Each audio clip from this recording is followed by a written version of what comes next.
Bonjour à toutes et à tous. Bienvenue sur notre chaîne Lumière de vie. Chers amis, permettez-moi d'insister sur une certaine conception de la vie. Je vous invite à rester à l'écoute car votre existence pourrait s'en trouver transformée. Ce que je vais énoncer est un credo et comme tout credo, il est véridique pour ceux qui y croient. La vie en abondance qu'il engendre en est la preuve vivante, s'il en fallait une, de la justesse de mes affirmations. Mes propos visent donc à souligner ceci.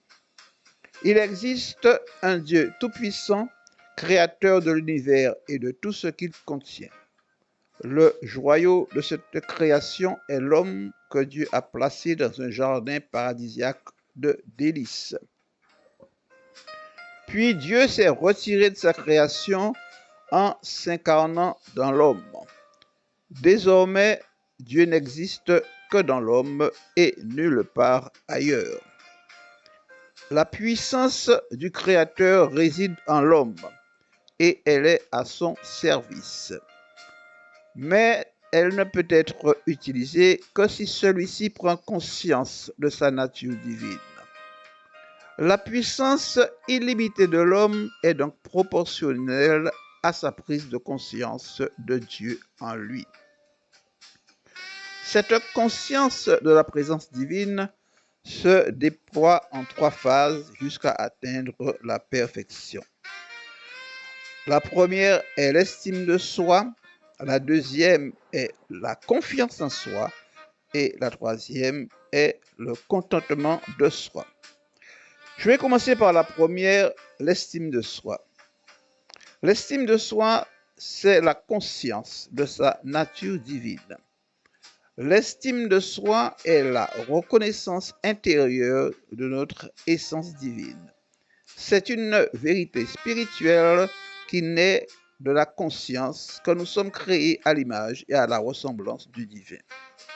Elle ne dépend pas du regard des autres, mais du regard intérieur que nous posons sur notre propre âme. S'estimer, c'est honorer en soi l'essence divine. C'est reconnaître que notre valeur ne se gagne pas, elle se révèle. L'estime de soi est donc un devoir envers Dieu. Pécher, ce n'est pas voler de la confiture, c'est ignorer la présence de Dieu en nous. Comme le dit Jésus en Jean 10, 34, n'est-il pas écrit dans votre loi, j'ai dit, vous êtes des dieux? Fin de citation. Deuxièmement, la confiance en soi. La confiance en soi, c'est la foi en la capacité de Dieu d'agir à travers nous. Cette doctrine se résume dans ces mots en Luc 1,37, car rien n'est impossible à Dieu. Fin de citation. Sur le plan spirituel, la confiance en soi n'est ni orgueil, ni autosuffisance, c'est la reconnaissance de la puissance divine en nous. Avoir confiance en soi, c'est croire que l'Esprit nous a dotés de tout ce qu'il faut en toutes circonstances pour surmonter n'importe quel obstacle. C'est la conviction que nous sommes habités par une force supérieure qui nous transcende, mais qui est à notre disposition selon notre bon vouloir. La confiance en soi s'enracine dans la foi. Elle devient courage, audace et disponibilité pour les autres. Troisièmement, le contentement de soi. Le contentement de soi, c'est la paix du cœur. Le contentement de soi est un état de paix intérieure, fruit de la réconciliation entre notre être profond et la volonté divine. C'est le moment où l'âme cesse de lutter, d'être dans la dualité. On ne cherche plus à prouver, simplement à être dans la gratitude et la confiance. Le contentement de soi est la fleur de la foi. Il naît lorsque la confiance et l'estime de soi s'unissent dans la paix du cœur. C'est un état de maturité spirituelle. C'est l'éveil du disciple. Il vit alors ici et maintenant l'union sacrée avec l'univers.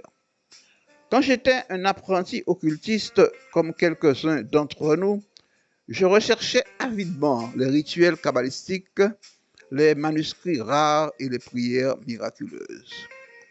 Avec le temps, j'ai compris que malgré leur puissance, ces pratiques demeurent vaines si l'on n'a pas d'abord entrepris sa propre transformation intérieure fondée sur une véritable prise de conscience. Mettre un violon Stradivarius entre mes mains ne produirait aucun son harmonieux. Il faut d'abord devenir musicien et ensuite virtuose. Aujourd'hui, je sens que le temps de l'apprentissage s'achève. Le feu intérieur s'est allumé. Nous avons désormais la maturité nécessaire pour œuvrer dans la lumière. Je vous remercie de votre écoute. Je vous souhaite une bonne et lumineuse journée.